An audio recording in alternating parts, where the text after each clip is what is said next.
Welcome to Cotality's Housing Market Update for September 2025, brought to you by onthehouse.com.au.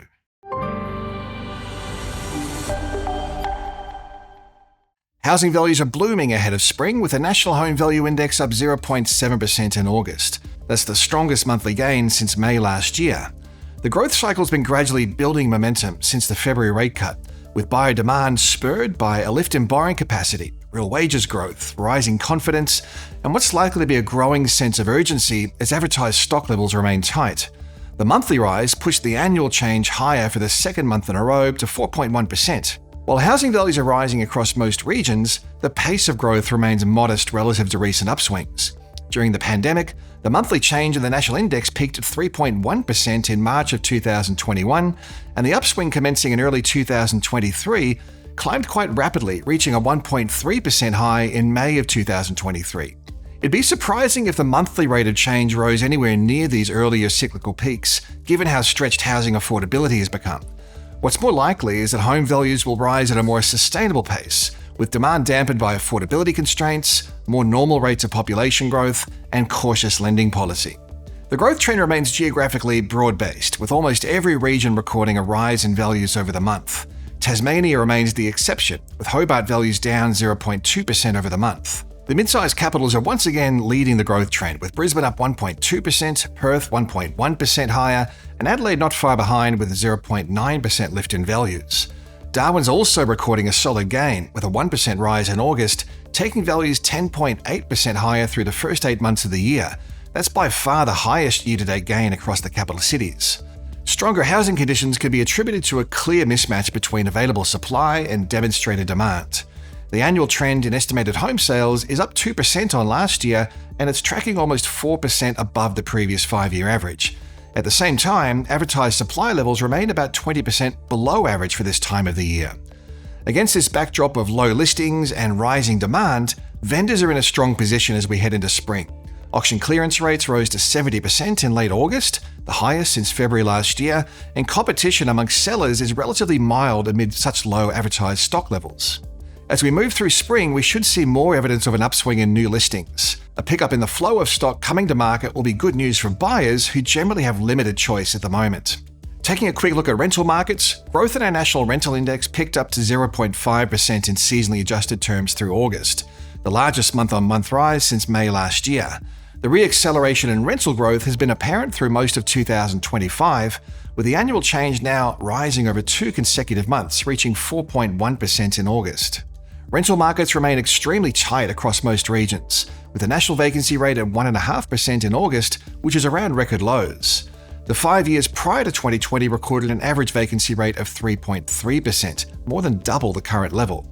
The re-acceleration in market rents is one to watch considering the large weight allocated to rental prices in the CPI. There's more than a year of lag between rental value estimates and CPI rents paid, but if the uptick in rental growth continues, it could gradually place some upwards pressure on inflation. Perth home values rose 1.1% in August, the second highest gain after Brisbane. Momentum has been building across the Perth housing market since the first rate cut back in February, with the rolling quarterly change in values at 3.1%, the highest since October last year. Values are up 6.6% over the past 12 months, adding approximately $52,400 to the median dwelling value. A primary factor keeping upwards pressure on Perth values is consistently low advertised supply levels. Listings were tracking 8.5% lower than at the same time last year, which was 41% below the 5-year average for this time of the year. The broad-based rise in housing values is set to continue into spring, a period where we usually see a seasonal uplift in listings. While a rise in advertised stock levels will test the depth of housing demand, there's a good chance purchasing activity will continue to outpace available supply. Buyer demand is being bolstered by a healthier household sector, where rising sentiment, wages growth is outpacing inflation, and a tight jobs market are key factors. Compared to 2024, when high interest rates and cost of living pressures were straining balance sheets in the housing market, households are now in a much stronger position. Although interest rates are still not at a stimulatory level and cost of living pressures persist, the household sector is on much firmer ground, positively impacting the housing market. Consumer sentiment reached a 3.5-year high in August, supported by lower interest rates and easing cost of living pressures. Historically, consumer sentiment and housing activity have shown a very close relationship.